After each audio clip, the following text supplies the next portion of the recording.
एक दिन स्वर्ग का सबसे शांत और दिव्य हाथी ऐरावत अचानक पागल हो उठा। चिंघाड़ता, उछलता और सबसे बड़ी बात, उसने देवराज इंद्र की सवारी से इनकार कर दिया। पर क्यों? इस प्रश्न का उत्तर छिपा था एक अद्भुत पूर्व जन्म में। स्वर्गलोक में एक हलचल मच चुकी थी। ऐरावत, जो देवताओं का वाहन था, आज अनियंत्रित हो गया था। वह भोजन छोड़ चुका था, क्रोध में सूंड उठाकर आतंक मचा रहा था। महावत डरते डरते इंद्र के पास पहुंचा और बोला, देवराज, ऐरावत मदोन्मत्त हो गया है, किसी की नहीं सुन रहा। इंद्र स्वयं वहां पहुंचे, लेकिन ऐरावत तो उन्हें देखते ही और उग्र हो गया। सारे देव आश्चर्य में थे। पहली बार ऐरावत ने इंद्र को अस्वीकार किया है। इंद्र परेशान थे कि तभी आकाश में दिव्य ध्वनि गूंजी, नारायण, नारायण। और देवर्षि नारद वहां प्रकट हुए। उन्होंने मुस्कुराते हुए पूछा, क्यों देवराज, आज ऐरावत इतना क्रोधित क्यों है? इंद्र ने दुख बताते हुए कहा, देवर्षि, यह मानसिक रूप से अस्वस्थ हो गया है, मुझे सवारी तक से मना कर रहा है। इसका कारण क्या है?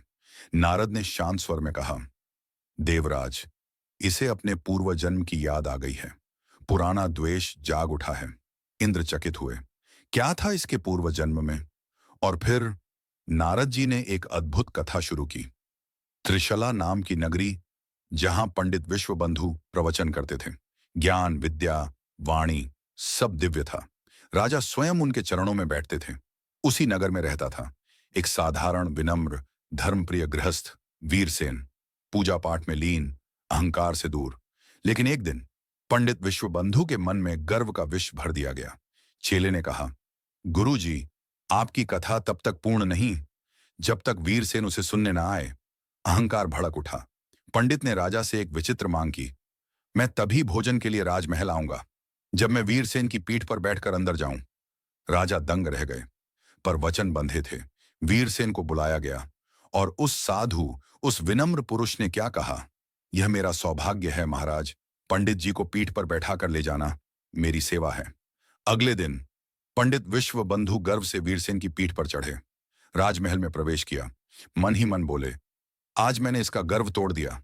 नारद की आवाज गूंजती है, देवराज, वही पंडित आज ऐरावत बनकर यहां है, और वही विनम्र वीरसेन आज आप हैं। जो कर्म उसने किए थे, उनका फल आज इसे भोगना है। इंद्र स्तब्ध रह गए। उधर ऐरावत क्रोध से उछल रहा था।